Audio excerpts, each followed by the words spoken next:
Ya comienza Nuestros Temas. Por Sama, el canal de la Universidad Nacional de San Juan.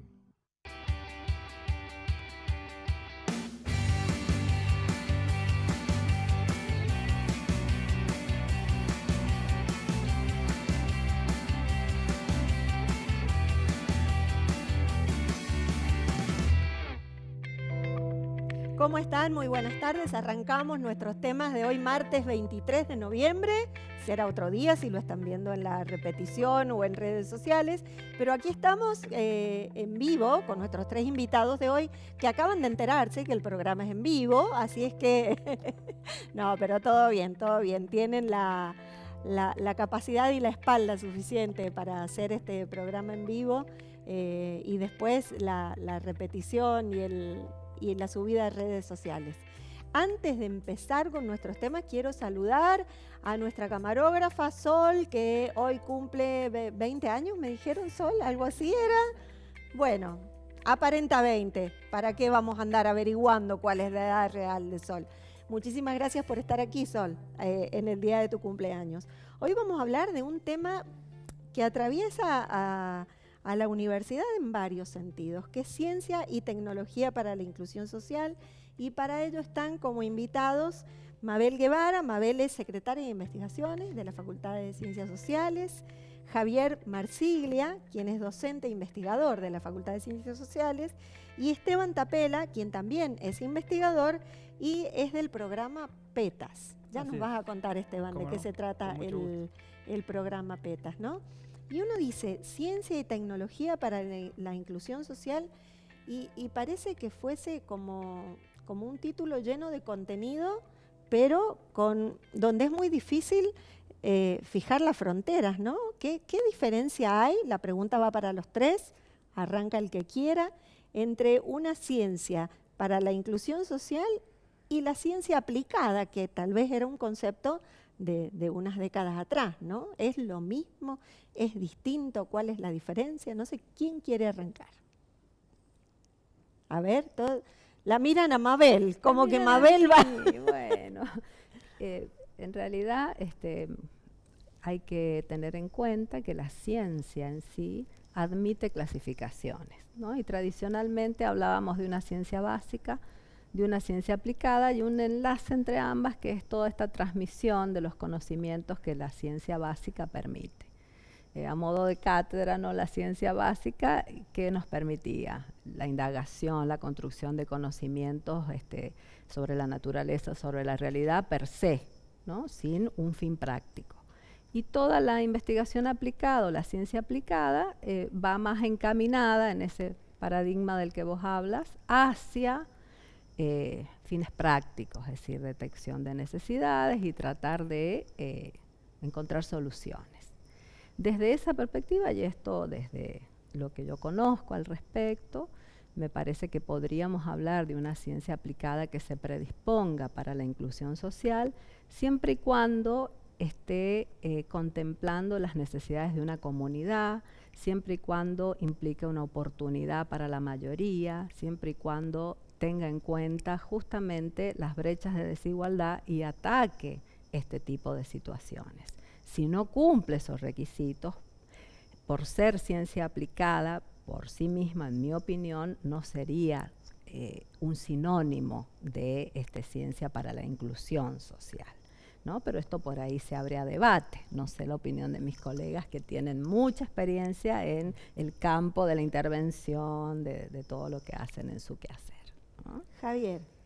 Bueno, yo creo que en línea con lo que señala Mabel, a mí me parece que al hablar de inclusión social estamos hablando de una intencionalidad de esa ciencia, ¿no? Y me parece que esa intencionalidad tiene que ver con cómo tratamos las diferencias, por ejemplo, ¿no? Las diferencias que existen en cualquier sociedad. Y en ese sentido me parece que precisamente pensar en una ciencia que apueste a la inclusión social es una ciencia dirigida, orientada, digamos, a trabajar esas desigualdades que planteaba Mabel, ¿no? Y a mí me parece que hay una ruta, hay un camino, y es un desafío, obviamente, entre otros, para la universidad que justamente propone esa ciencia con inclusión social, ¿no? Bien. Y Esteban, ¿cuál es tu opinión? Yo creo que uno de los desafíos, digamos, de una ciencia para la inclusión social es que no existiera la necesidad de una ciencia para la inclusión social, ¿no? O sea, acá hay una mira. cuestión social, cultural, que hace que nuestras sociedades sean por naturaleza excluyentes, ¿no? Si vemos la brecha de pobreza y riqueza, pero de otras desigualdades que hay en América Latina, a pesar de los objetivos del milenio, a pesar de los objetivos de desarrollo sostenible que hoy están en boga, sigue agrandándose, ¿no? Entonces, bueno, la universidad pública particularmente, creo yo, toma la agenda de poder dar respuesta de alguna manera a través de distintas estrategias de investigación, de extensión, a esta brecha que se agranda y que desde el Estado, desde la universidad pública, tenemos algo que decir, ¿no? Yo creo que la investigación, la tecnología, la ciencia para la inclusión social tiene que ser muy estratégica en encontrar estos lugares de brecha, no solamente para describirlos, analizarlos y explicar lo que sucede, sino para generar herramientas que permitan a estos sectores excluidos ser parte, ¿no? Ser parte del desarrollo humano y social, ¿no? Ahora, no siempre fue así, ¿no? Esta conciencia, llamémosle, de las universidades, de estas necesidades y de hacer algo por atenderlas. Yo recuerdo, y no hace muchos años, que se hablaba de universidad bajando al territorio, como si la universidad fuese algo que está como muy arriba y el territorio allá abajo, y bueno, vamos a ver qué necesita. Ahora es como más transversal la cosa y como que, corríjanme si me equivoco, pero es una impresión mía que la universidad está más atenta a lo que los propios universitarios, que ahora sí vienen de todas las capas sociales posibles, traen como inquietud y traen como necesidad. O sea, tengo la impresión de que en algún momento la universidad, aún la universidad pública, investigaba no más allá de los gabinetes, de los laboratorios, y ahora es como que el mundo es el campo, ¿no? Claro, el tema me parece que justamente cómo construimos relaciones horizontales, ¿no? Y ese es un gran desafío para la universidad también, no solamente para la universidad, digamos, ¿no? Y me parece que tanto los temas de investigación como las tareas de docencia, de extensión de la universidad, tienen que nutrirse no solamente de lo que los universitarios pensamos que debemos hacer, sino lo que la sociedad necesita. Exacto. Y lo que la sociedad demanda a través de sus múltiples actores, ¿no? Yo creo que ahí hay un desafío muy fuerte. La agenda de investigación, de extensión de una universidad se debe nutrir cada vez más de lo que la sociedad a través de la diversidad de actores está planteando como temas que componen esa agenda, ¿no? Hace un tiempo tuve oportunidad de conocer cómo se ha trabajado en México en este sentido, con una agenda que ellos denominaron Agenda Ciudadana. Lo hemos hablado otras veces en este programa, que fue una encuesta que se hizo por internet con 10 retos. Estos 10 retos eran en base a lo que la gente expresaba, que eran cosas que la ciencia les podía solucionar. O sea, que ellos esperaban que la ciencia solucionara. Esto se podía votar por estos 10 retos para establecer un orden, ¿no? O sea, y los 3 más votados, hacia allí se orientaron las políticas de financiamiento del Estado Nacional. O sea, bueno, a ver, la gente piensa que tenemos que trabajar en seguridad alimentaria, en agua y en no sé qué. Entonces, bueno, nuestras políticas de financiamiento van a ir en ese sentido. Vamos a trabajar para financiar esto que el pueblo está pidiendo que solucionemos. Estamos muy lejos de que se haga algo parecido hacia ese nivel de concreción aquí en nuestro país. Bueno, si uno interpreta, tomando en cuenta tu lectura de lo que se vivió en ese país, en México, acá han habido y existen iniciativas desde ciertos organismos de ciencia y de tecnología donde se generan a modo de agenda cierta prioridad, llamadas líneas prioritarias, y se abren convocatorias con la finalidad de que se tomen estos temas, ¿no? Esta provincia, San Juan, ha generado recientemente a través de CONICET algunos llamados sobre líneas que obedecen a necesidades puntuales de la provincia, y entonces se convoca a grupos de investigación que tengan experiencia en esto para poder aplicar, presentarse, y por supuesto que tendrá detrás de todo esto una carga presupuestaria y demás. Yo creo que son caminos que se acercan a lo que vos estás planteando. No conozco los resortes o los dispositivos que subyacen a la generación de estas líneas, pero estoy convencida de que hay equipos trabajando para definir esas necesidades y que den como producto terminado justamente la construcción de líneas y luego las distintas convocatorias, etcétera. Yo creo que si uno mira la investigación como un aliado, la ciencia es un aliado para la sociedad, es una herramienta de cambio social. La política tiene que ir de la mano de esto, y en la medida que la ciencia es de la gente, esto es más sencillo todavía, porque podemos hacer esa captación de necesidades de una manera cotidiana, ¿no? Y otro aspecto es la misión que los científicos tenemos de decodificar los hallazgos de la ciencia para que llegue y la entienda la sociedad, teniendo en cuenta esta idea de la ciencia para todos. Bien. Esteban, Sí, te veo yo con creo ganas de decir algo. Sí, creo que hay avances, pero creo que todavía el desafío queda mucho camino por andar, ¿no? En el sentido de lo que vos planteabas de la universidad en diálogo con la sociedad, ¿no? Yo por ahí veo proyectos de investigación, proyectos de extensión, y muchas veces pienso a quién le puede servir esto, ¿no? Y no es que esté cuestionando la ciencia básica, ¿no?, que es necesaria, digamos, pero muchas veces creo que todavía necesitamos una sociedad civil más empoderada en las tomas de decisiones a nivel de las universidades para que exista mucho más de estas estrategias de investigación y de extensión cercanas a las demandadas, solicitadas, que sean pertinentes, que respondan a las necesidades de la gente. Y eso no solamente es en aprobar o no un determinado proyecto, sino en asignar recursos para ese tipo de proyectos, claro. ¿no? Creo que todavía nos queda por andar. A mí me gustaría mucho, por ejemplo, que los proyectos de investigación se sometieran a un consejo asesor formado por representantes de la comunidad sanjuanina, ¿no? Como tiene, por ejemplo, el INTA. El INTA tiene un consejo asesor, sus proyectos están representados por productores y organizaciones del sector, y las decisiones del plan estratégico se consensúa con la sociedad, ¿no? Entonces me parece que todavía, o sea, hay muchos realizados, pero creo que todavía queda camino por andar en ese sentido.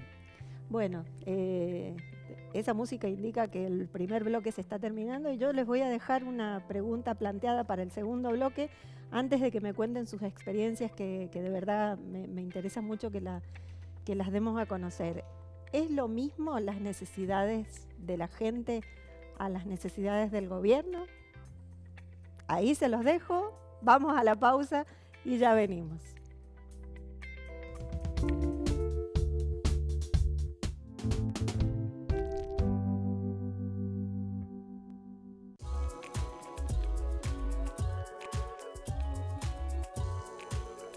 ¿Qué es un agujero negro?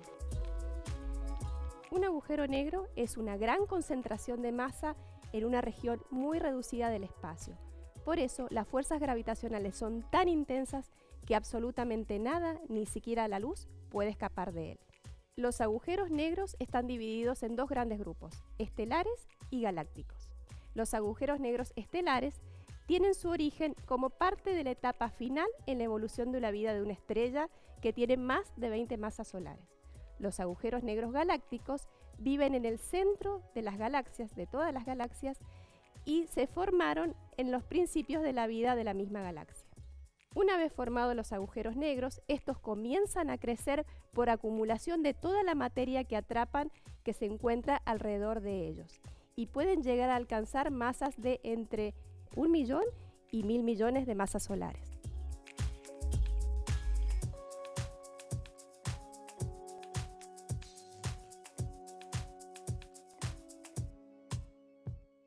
Estudia en la Universidad Nacional de San Juan.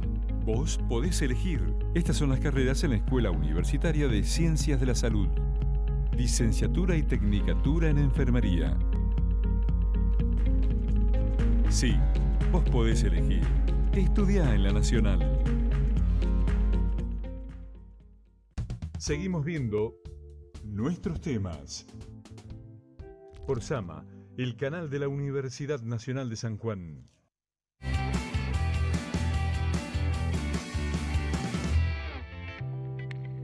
Volvemos, segundo bloque de nuestros temas y les dejé una pregunta. Me parece que con poco tiempo para pensar la respuesta. ¿Es lo mismo las necesidades de la gente que las necesidades del gobierno? A ver, las necesidades institucionales, no le pongamos el gobierno porque no sabemos si puede ser el gobierno de la provincia, el gobierno nacional, la propia universidad.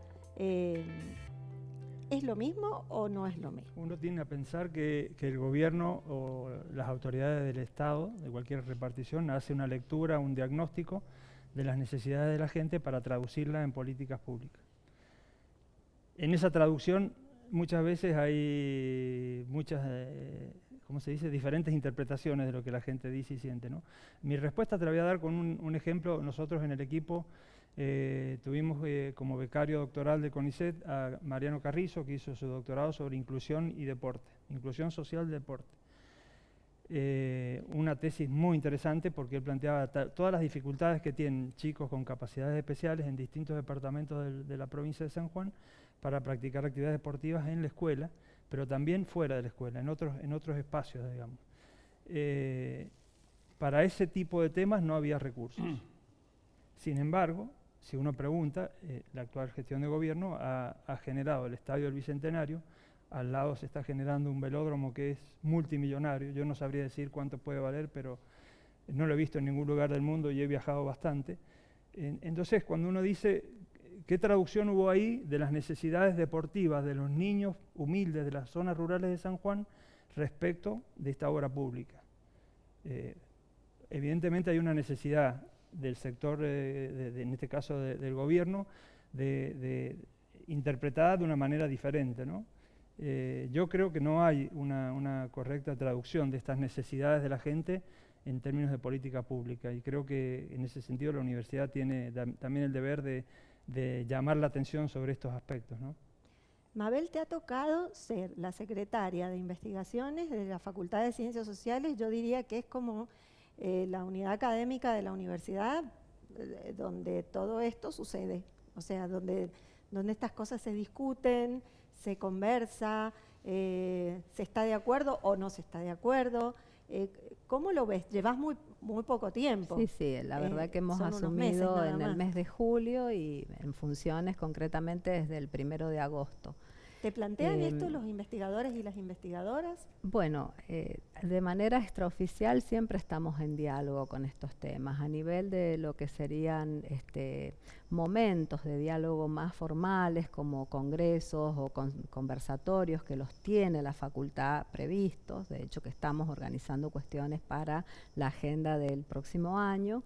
Yo creo que en esos espacios es donde hay que acercarnos a esto que planteaba Esteban, para conocer más de cerca las propuestas que tienen los distintos equipos y ser ese puente hacia una sociedad que por supuesto tiene infinitas necesidades. Yo creo que de lo que explicaba él coincido y me parece que la traducción a veces viene con interferencias y me atrevo a decirlo también, obedece a ciertos intereses. Siempre esto pasa así dentro de lo que son las tramas donde hay que articular y donde hay que gestionar. Y también creo que deben existir ciertas presiones en el ámbito de la toma de decisiones para inclinar hacia un lado o hacia el otro. Creo que estoy diciendo algo que todos más o menos sabemos de cómo funciona la cosa entre gobierno, universidades y la gente que espera.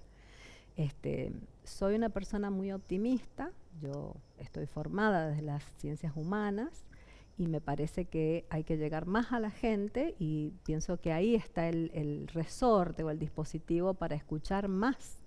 Creo que tenemos que aprender a escuchar más a la gente y lograr ese puente tan necesario, pero por el momento considero que no hay una precisión exacta entre la necesidad del gobierno y la necesidad de la gente, lo que también se lleva y se exterioriza a otros campos electorales y demás. Claro, claro. Javier.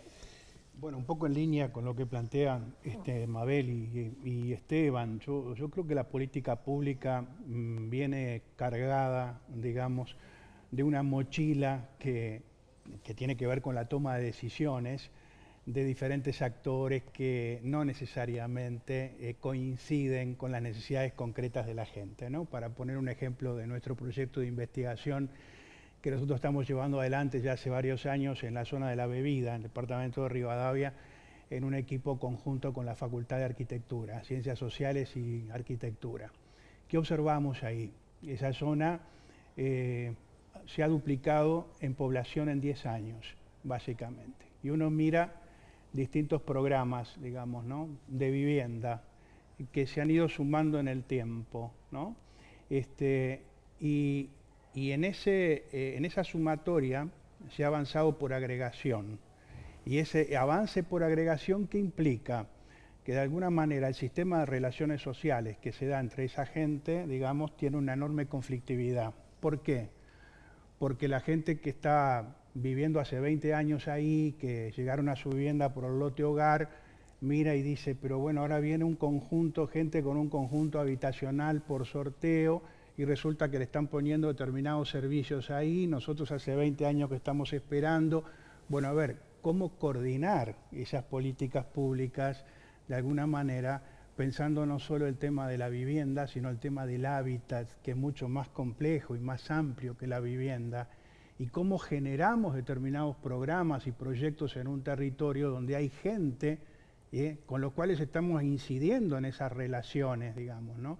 Bueno, eso implica desafíos obviamente muy importantes que hacen a los efectores de esa política pública, en este caso el gobierno provincial, pero también hace a los que estamos de alguna manera como universidad trabajando allí para proponer alternativas, digamos, ¿no?, y que tienen que ver justamente con las necesidades concretas que la gente nos está planteando. El centro de salud no da abasto, las escuelas no dan abasto. Bueno, ¿qué hacemos? Claro, y por otro lado tenés a lo mejor en otro lugar de donde se sacó población, escuelas que se quedan vacías. Bueno, es un tema muy complejo. Bueno, esa mirada compleja de la realidad social yo creo que es una mirada que nos falta, sí. Y que me parece que tenemos que insistir mucho en eso. A veces tengo la sensación de que el científico social es como una especie de bombero que llega a explicar y apagar el incendio cuando en realidad se podía prever no darle la caja de fósforos a alguien para que no encendiera el incendio, ¿no? Debe ser un poco doloroso, porque si vas a hacer un barrio, esto lo podés prever, podés saber qué cantidad de gente va a llegar a un lugar, digo, atendiendo a tu experiencia, ¿no? Sí, yo creo que esto no implica que obviamente la gente necesita vivienda y está muy bueno que pueda tener una vivienda digna. Creo que el tema es más allá de la vivienda, es decir, cómo de alguna manera, desde una mirada integral, digamos, que tome en cuenta la perspectiva de las distintas necesidades que tiene la gente, bueno, actuamos, digamos, ¿no?, y tomamos decisiones. Bien, bien. Bueno, la pregunta que les quiero plantear, no la vamos a poder responder entera en este bloque, pero es justamente el cómo. Bueno, cómo ayuda la ciencia y la tecnología a que la inclusión social sea una realidad. Conocemos muchas experiencias en el campo de la extensión universitaria. Yo no creo en los compartimientos estancos, me parece que aquí se dan la mano, ¿no? La ciencia, la extensión, la vinculación, aunque las llamemos de distinta manera, pero me gustaría conocer de parte de sus propias experiencias de qué manera la ciencia puede colaborar para que la inclusión social sea una realidad.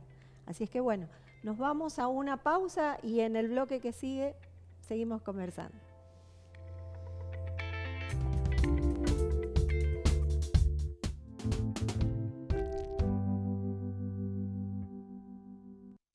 Ciclo Proyectos y Creación Musical. Ciclo de divulgación de proyectos de investigación y de creación musical del Gabinete de Estudios Musicales, GEM, de la Facultad de Filosofía, Humanidades y Artes. La modalidad de difusión es a través de videos por el canal de YouTube del Gabinete durante los meses de noviembre y diciembre.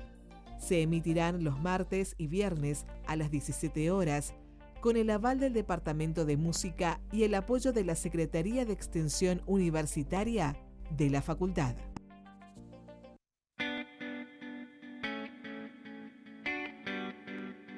¿Sabías que en la Universidad Nacional de San Juan se otorgan becas para transporte, fotocopias y jardín maternal? Estas becas son ayudas económicas fijas que se otorgan al estudiante durante los meses de cursado. Tienen como objetivo facilitar el pago del boleto del colectivo, proporcionar el dinero para los apuntes de las asignaturas y ayudar a las mamás para que puedan continuar sus estudios universitarios. Con estos beneficios, se busca promover el acceso y permanencia de los alumnos en condiciones de vulnerabilidad socioeconómica, disminuyendo el grado de deserción y estimulando el egreso en un tiempo acorde con la duración de la carrera.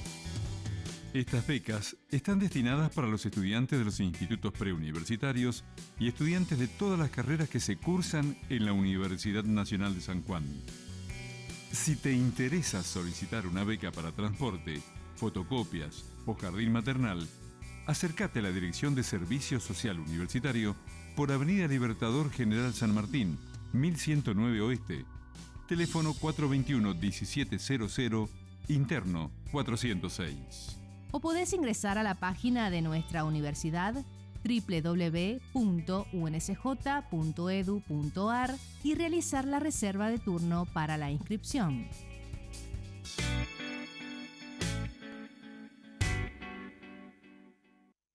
Seguimos viendo nuestros temas por Sama, el canal de la Universidad Nacional de San Juan.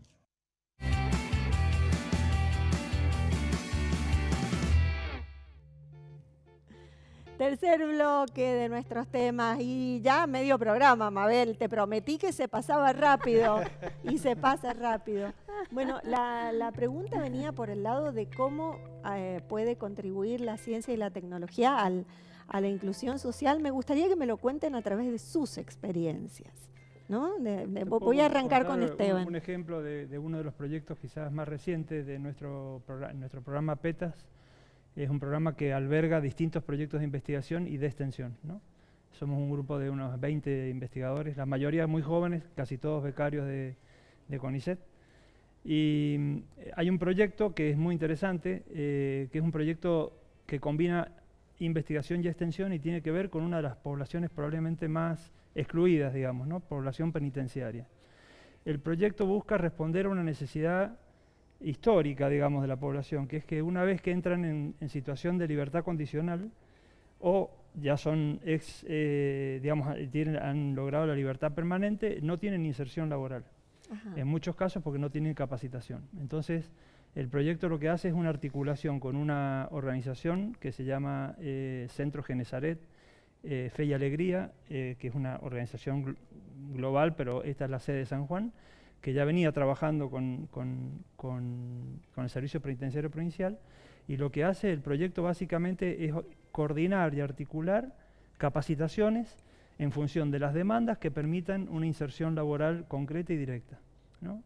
De todo tipo, desde cocina, corte y confección, peluquería, pastelería, servicios de computación, es decir, distintos oficios, ¿no? Vos me podés decir, o me podés preguntar, bueno, ¿y qué tiene de innovador? No, no tiene nada de innovador.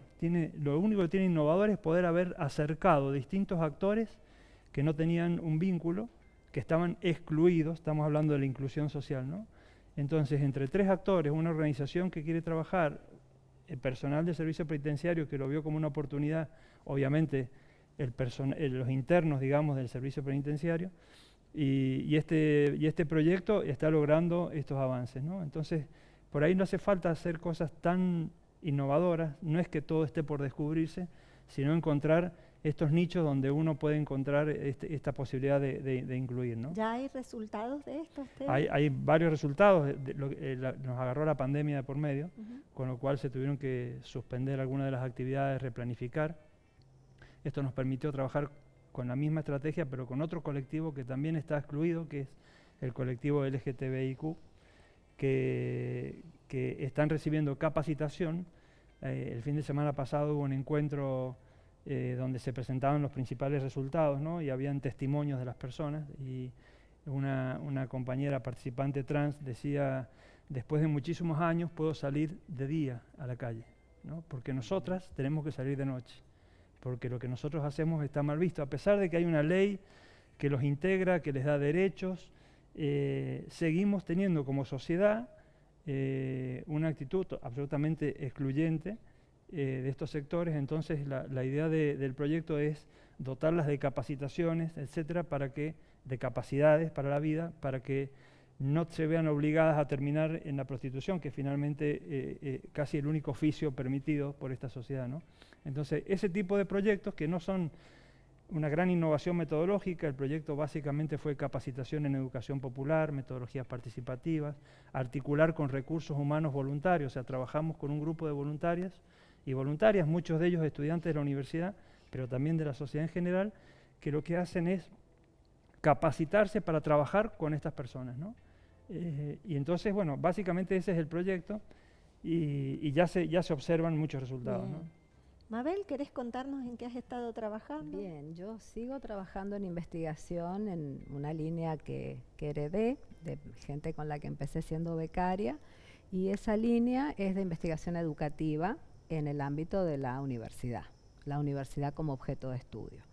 Y estoy dirigiendo un proyecto con un grupo de 20 personas, donde estamos asociadas las dos universidades de San Juan, o sea, la nacional y la privada, más una universidad chilena, que es la Universidad Pedro de Valdivia. Nuestro tema es la construcción de conocimiento académico, y queremos o pretendemos lograr también un objetivo de mayor inclusión. No es solamente favorecer un ingreso de los jóvenes a la universidad, sino lograr que se gradúen. Atacamos un problema central, que es justamente la deserción y la lentificación para lograr una graduación. Hoy las carreras pasan la línea de los 5 o 4 años promedio de años que se invierten, al menos estos son los programas de estudio que tenemos. Y bueno, esa brecha es la que nosotros analizamos a través de actores como estudiantes, personal docente y no docente, para mirar qué factores subyacen a esta problemática.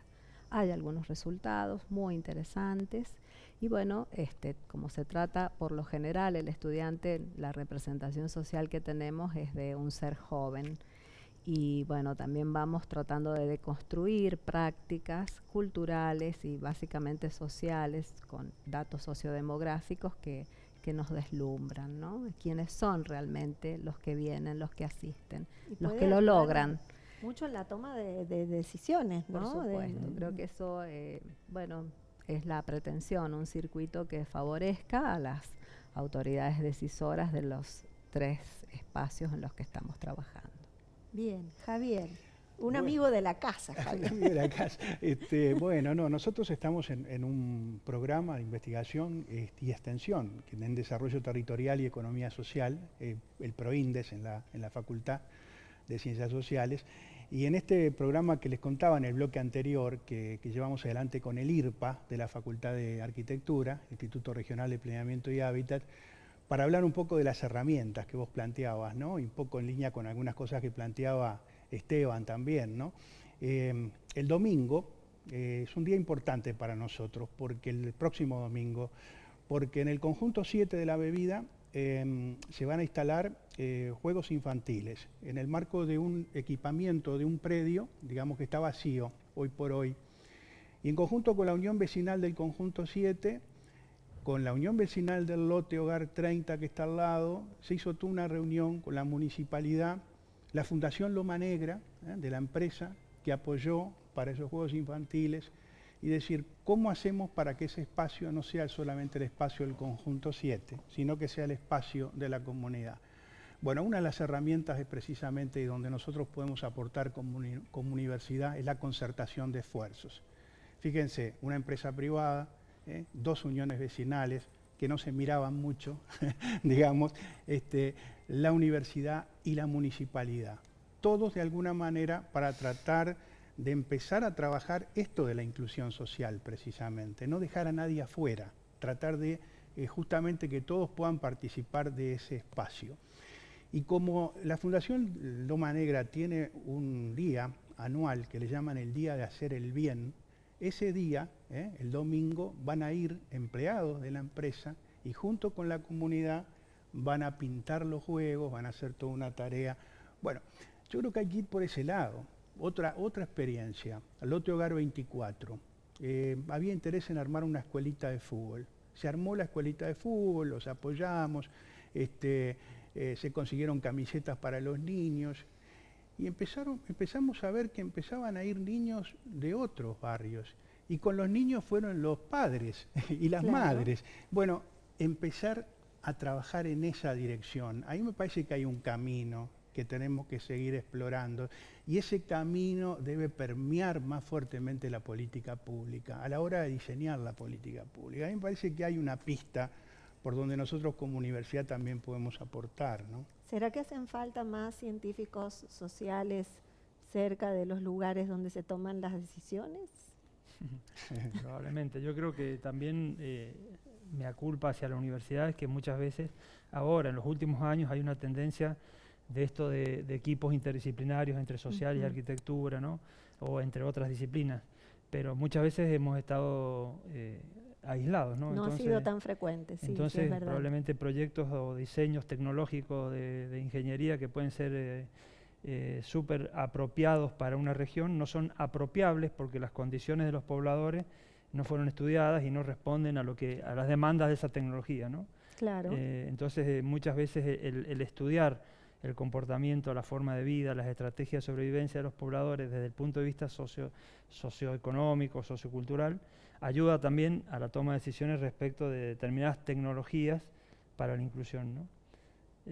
Tuvimos la experiencia muy marcada, por ejemplo, el tema de los paneles solares, ¿no? O sea, a finales de los 90 hubo un boom y todos los pobladores de los puesteros de Cabra, toda la región, digamos, que no está en el oasis de San Juan, donde hay energía eléctrica de red, empezaron a decir, bueno, también queremos tener luz, también queremos ver la televisión y también queremos... Entonces, bueno, respuesta casi de libro, paneles solares. Bueno, en muchos casos fracasaron, porque no hubo un estudio, ni hubo una transferencia de capacidades y la población no sabía cómo hacer el mantenimiento. Claro, usaba la batería, que era para el panel, para arrancar la camionetita que no le arrancaba en invierno, rompía la batería, se acabó el panel. Entonces, digamos, la adopción tecnológica de la tecnología que genera la universidad requiere también que esa tecnología no solo sea apropiada al contexto, a las condiciones climáticas, sino apropiable por los pobladores que lo van a usar. Y para eso es necesario acercarse, comprenderlo, aprender su percepción de las cosas, ¿no? Y bueno, y ahí las metodologías o cualitativas, digamos, de las ciencias sociales tienen mucho que decir, me parece a mí. Seguro, seguro, seguro.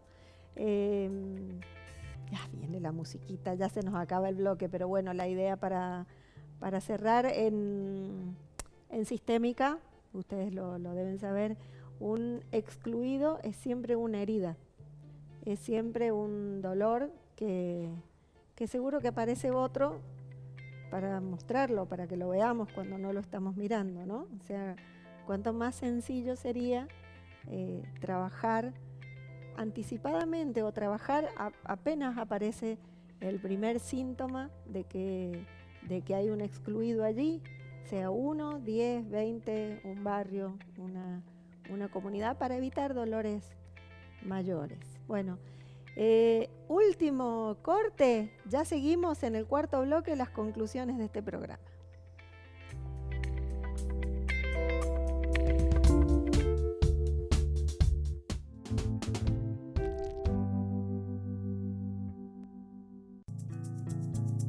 Mi nombre es Julieta Lastater, soy diseñadora gráfica y trabajo como ilustradora hace 6 años. Mi técnica consiste principalmente en pintura digital. He trabajado tanto para editorial como para multimedia. Actualmente llevo 4 años trabajando para una empresa inglesa, desarrollando imágenes para un videojuego que abarcan desde los diseños de personajes, escenarios, hasta las interfaces.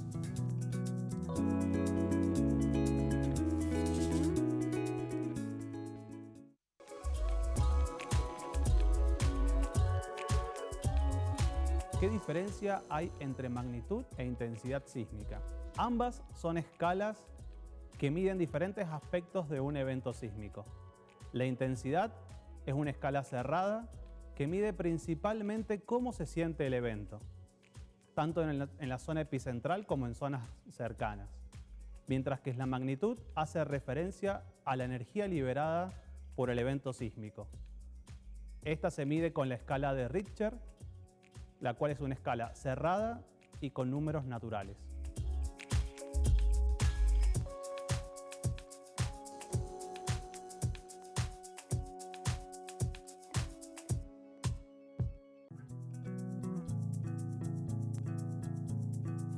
El croquis de la legislatura, bueno, es un edificio muy interesante, muy lindo, la historia del edificio, en lo que se convierte, la esquina, toda esa situación ahí, porque la curva que hace es una curva muy sutil y los planos que maneja por sobre el basamento a nivel peatonal es muy interesante. Es apretar el cartucho, soltar tinta a la gota o arrastrarla con la misma pluma, ¿no? Y darle ese efecto de soltura. Un croquis rápido, ágil, a mano alzada, que te pesca en el momento, que, mirá esto, qué sé yo, y es lo que tenés y lo haces. Yo generalmente tengo la lapicera encima.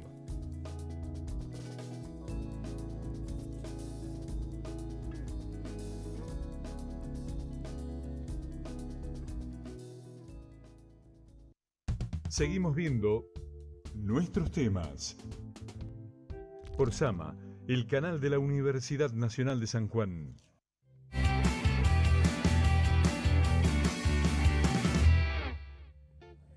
Sí. Bueno, aquí estamos, cuarto bloque de nuestros temas, conclusiones, contándonos experiencias. Yo voy a hacer un pedido, me voy a poner en gremialista y les voy a pedir a los científicos sociales que se acuerden lo valiosos que somos los comunicadores también en estos equipos de investigación. Tengo compañeros y compañeras trabajando en equipos y realmente uno ve cómo la comunicación tiende estos puentes, ¿no? De decir, a ver, pero si allá en ingeniería están haciendo una cosa que se toca con lo que están haciendo ustedes, o en filosofía, y cómo podemos ayudar por ahí los comunicadores. Muchísimo. ¿No? Te cuento parte de la experiencia que yo mencionaba recién. Entre las necesidades de los internos del penal del Servicio Penitenciario de Chimbas, de San Juan, ubicado en Chimbas, fueron el tema, a partir de la conversación con el equipo que iba a hacer la capacitación, el tema del cine y del video, ¿no? Entonces se armó un taller de video comunitario, donde se les enseñó a filmar, a editar, y lo que ellos aprendieron también fue a construir un guión, ¿no? Entonces la idea, en la primera etapa de la capacitación, era escribir el guión y rodar la película, ¿no? Entonces han rodado un documental de 21 minutos, lo han terminado hace poquito, donde ellos cuentan su historia, su percepción del encierro, su percepción de la sociedad. Es interesantísimo. Eso hubiese sido imposible con sociólogos o trabajadores sociales, ¿no? Entonces, bueno, ahí participó Ana Clara Bustelo, ella estudió en Córdoba, cineasta, comunicadora, ilustradora, y un equipo de ella, vinculado a Pez Dorado, que es la productora de ella. Y bueno, en la misma línea también nos dimos cuenta que nuestros trabajos científicos de investigación los leía poca gente, ¿no? En general pasa eso, digamos, se publican en revistas o en journals súper famosos, cada vez te piden que publiques en journals o en revistas que tengan mayor impacto, pero ese impacto es en el mundillo científico, y la pregunta es qué pasa cuando vos haces investigaciones que querés que sirvan a la toma de decisiones a nivel local de las organizaciones, ¿no? Entonces empezamos, los últimos 2 libros que hemos hecho son libros ilustrados, o sea, es el contenido. Este es un libro que acabamos de publicar, se llama Siembra y Cosecha, es un manual de evaluación participativa, Y el propósito del libro es que le sirva a quienes trabajan en programas de desarrollo local, comunitario, para hacer evaluaciones de sus programas con participación y protagonismo de los que son destinatarios de estos programas, ¿no? ¿Se comparten las buenas prácticas entre los científicos sociales? Deberíamos compartir mucho más. Siempre queda por hacer, ¿no? Sí. Tarea para el 2022. Siempre hay por hacer, pero me parece que a tu pregunta, la verdad que todo lo que hemos hablado y volver a compenetrarme en los trabajos de mis colegas me hace repensar en lo inesperado de una pandemia que nos puso a trabajar desde la interdisciplina a todos. Y la verdad que creo que hay productos que se han alcanzado que son para destacar desde esas metodologías de trabajo colaborativo, donde psicólogos, donde ingenieros, donde médicos, donde, bueno, desde todas las áreas, sociólogos, trabajadores sociales, hemos podido converger en algo que era una necesidad para esta sociedad doliente, ¿no? Y creo que hay un camino ahí también, es una pista para seguir convocando, abriéndonos de vuelta a lo que es este retorno a las actividades totalmente transformadas y traspasadas por una realidad que no sabemos manejar. Retomando una frase de Benedetti, ¿no? Creíamos que teníamos todas las respuestas y nos cambiaron las preguntas. Es decir, que no teníamos el examen preparado para esta situación. Yo creo que eso convoca a que uno trabaje, pero totalmente hacia una mayor interdisciplina, los trabajos en colaboración, y desde esta perspectiva de sensibilizar en la importancia de una ciencia para la gente. Bien. Eso es lo que puedo concluir desde el lugar que hoy me toca ocupar, siendo compañera también en la investigación de ellos. Javier, ¿cuál sería tu conclusión? Sí, yo diría que tenemos que avanzar mucho, y creo que este es un desafío fuerte para la universidad en proyectos interdisciplinarios. Creo que la complejidad de los problemas contemporáneos nos exige miradas múltiples, digamos, que converjan en un objeto de estudio determinado o en una realidad a transformar, si se trata de un proyecto de intervención, ¿no? Y en ese sentido, yo diría que cada vez más los campos profesionales se desdibujan un poco, ¿no? Es decir, específicos, ¿no? Esto lo ve en la práctica, en nuestra experiencia trabajando con arquitectos, urbanistas, arquitectas, digo, a veces nos ponemos a pensar y alguno dice, che, pero yo estoy usando un lenguaje que yo no usaba, es el lenguaje del otro, digamos, ¿no? Y eso es muy interesante, muy importante. Y eso se refleja también cuando uno interviene en la comunidad, digamos, ¿no? Que la gente nos vea trabajando juntos con una misma visión, pero con algo que quiero rescatar, lo decía Mabel hace un rato, ¿no? Y es la capacidad de escucha, esa escucha activa que tenemos que tener con las personas con las que trabajamos, digamos, ¿no? Planteando un poco sus necesidades, cada vez con más apertura, oídos muy atentos a lo que nos están demandando, digamos, y ir al territorio, a los barrios, a los lugares en donde estamos trabajando con poco preconcebido, digamos, ¿no? Es decir, muy abiertos, digamos, a la novedad. Y creo que la pandemia en ese sentido fue como un revulsivo, ¿no? Decía Mabel, creo que nos ayudó a replantearnos muchas cosas, ¿no? Por lo tanto, el desafío es grande, la agenda que tenemos para el año que viene creo que es interesante, es desafiante. Estamos también en un momento de nuevas autoridades en la universidad, en las facultades, creo que eso también renueva los aires para poder pensar cosas nuevas. Me parece que yo también soy optimista. Sí, qué bueno. Esteban, ¿cuál es tu conclusión? Sí, totalmente, comparto con lo que decía. Yo creo que eso de la actitud de escucha, la apertura. Nosotros estudiamos mucho el tema de la participación social en el equipo nuestro y decimos que la participación social tiene dos caras, ¿no? Una es la cara del déjame hacerlo, o sea, que el Estado, que las políticas públicas abran, que la universidad abra espacios de participación, pero el otro es el enséñame a hacerlo, ¿no? Si bien hoy se habla mucho de participación, de toma de decisión, de gobierno, de presupuesto participativo, la verdad es que no hay demasiadas instancias de participación real, salvo las votaciones, ¿no? Pero, digamos, entonces, y muchas veces la gente no sabe cómo hacerlo, ¿no? Entonces, generar instancias de capacitación, de formación, para empoderar a la sociedad civil, sobre todo a los sectores excluidos, los sectores más vulnerables, para que sean parte, es también la otra cara de esta del déjame hacerlo. Entonces, no es solamente reclamar al Estado o a la universidad apertura, sino también generar estas instancias de empoderamiento y de fortalecimiento de la sociedad civil, como para lo que decía Javier, que nadie queda atrás, ¿no? Que es el lema al cual todos los gobiernos a nivel global debieran estar encaminados en este momento, ¿no? Bien, bien, bien, bien.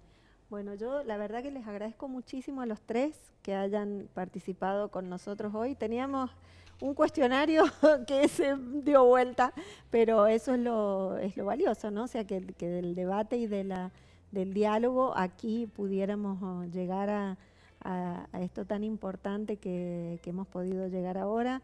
Me encanta que sean optimistas, me encanta que contagien ese optimismo.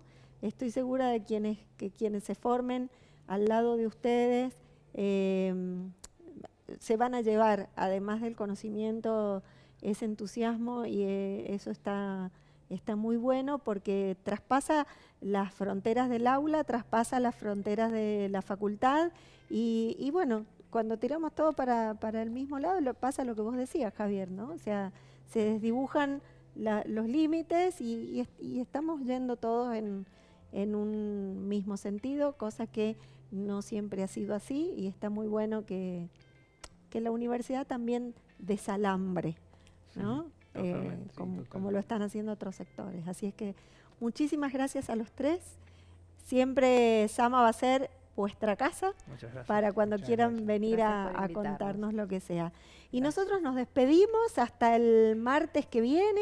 Ya vamos enfilando para la recta final de este ciclo 2021 de nuestros temas. Muchas gracias por acompañarnos. Hasta el martes que viene.